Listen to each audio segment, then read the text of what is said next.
This tutorial is about classifying organisms, and we're going to think about the biological system of classifying organisms, which involves putting organisms into groups based on their evolutionary relatedness and therefore their structural and featural similarities.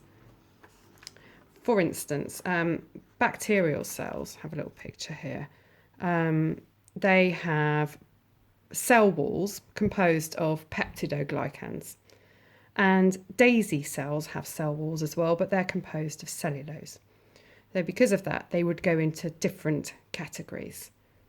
They are very distantly related in an evolutionary sense, which is why they don't share very many similarities.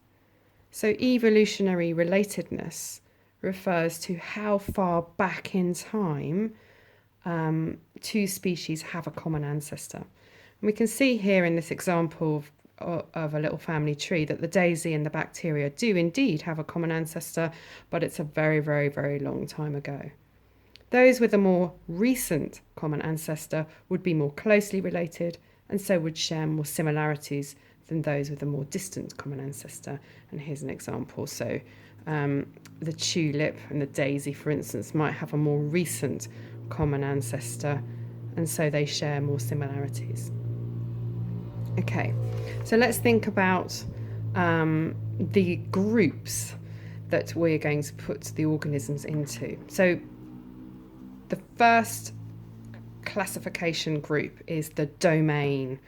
Really, really big groups, and all the organisms on the planet fit into one of three domains. Bacteria are organisms, as you probably know, that have no nucleus or any other membrane-bound organelles, and they have a cell wall that's made up of peptidoglycans. Archaea are more ancient forms of bacteria. Their membranes and cell walls are made up of different things to the bacteria that fit into this domain.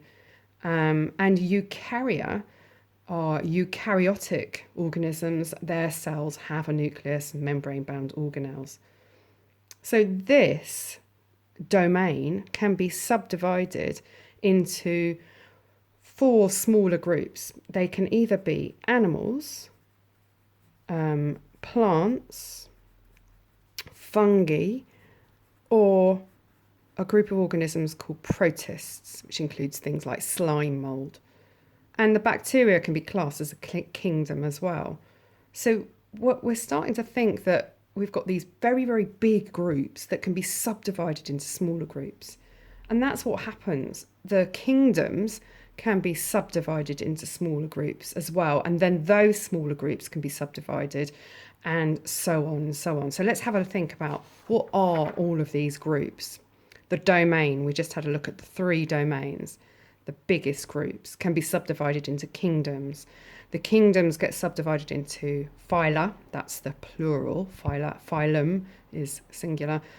Those get subdivided into classes and so on. So we've got orders, families, genus and species. So what we have here is groups that are getting more and more specific. These groups are called taxa. Let's just write that down. These are called taxa, or each one is a taxon, is a singular. So the taxa at the top here are the biggest groups with the most species. They are the most diverse. And as you go down the list, the groups become more and more specific, with the species in those groups sharing more and more similarities. And of course, the taxon species contains just one species. So what I'm going to do is I'm going to put the initial letters in red because you need to know the order in which these taxa occur. And there's a way to remember it. So I have made a nonsense sentence composed of words that begin with the initial letters of these taxa. And that's what I remember. So actually this is called a mnemonic.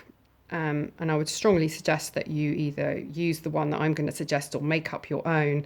Mine has missed off domain, but it is king, prawn, cracker, or fish, gill, soup.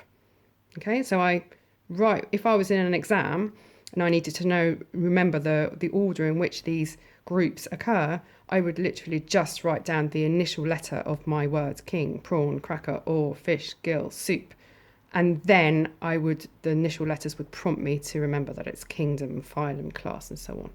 Just occasionally I've written down fish instead of family, but then I correct myself very quickly. So let's now have a look at some examples of organisms that are classified in this way. So I've written them down. Maybe you can guess what they are. Eukarya, Animalia, Arthropoda, Insecta, Hymenoptera, Epidaea, Apis mellifera. We've got another one here. I won't read them all out. Carcinus manus. Octopus vulgaris. That might be a bit of a giveaway, that one. I'm just going to move this up so we can see the initial letters, because I've got one more that I want to fit in. There we go. And you'll notice that all of these organisms, they all occupy the eukaryote domain. They all occupy the animal kingdom, Animalia. Okay. These two are in the arthropod phylum, Arthropoda, and these two are in the mollusca phylum. And then they become more specific as we get into the classes. Okay, so I'll tell you what they are. This is the honeybee, this is the crab, this is the octopus, bit of a giveaway, that one, and this is a pond snail. Okay, so we could graphically represent these groups. Let's say that we wanted to present this as a series of circles. This circle could represent the kingdom, and the kingdom in this case, in all of these examples, is the animal kingdom, Animalia. Okay, now of our 4 examples, let's draw them in this little circle. Of our 4 examples, we've got all of them fit into this circle, the kingdom, Animalia. But when we subdivide them into phyla, P for phyla, we've got 2 organisms that fit into arthropods and 2 organisms that fit into mollusca. So we need to subdivide our big circle, our kingdom circle, into 2 smaller phyla circles. So there we go. So this might be the arthropod phylum, and this one is also a phylum, but it's the mollusca phylum. So what we have is a big group subdivided into 2 smaller groups.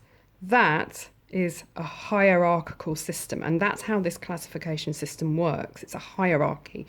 Big groups subdivided into smaller groups with no overlap. Notice these circles do not overlap with one another. Let's see how far we can go with this.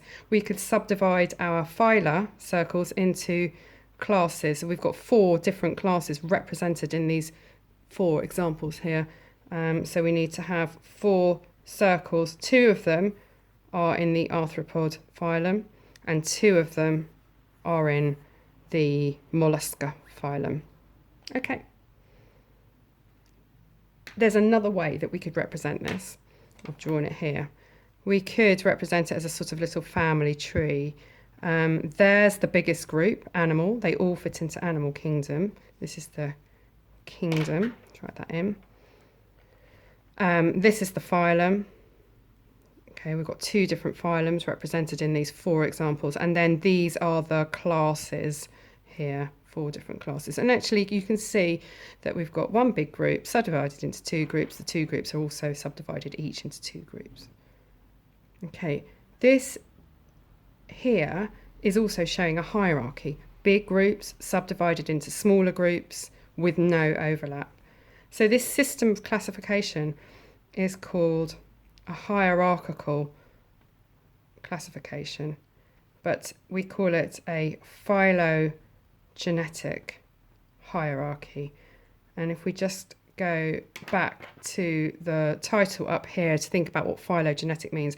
Phylogenetic is thinking about the evolutionary relatedness of the organisms. So we're classifying them based on how related they are evolutionarily.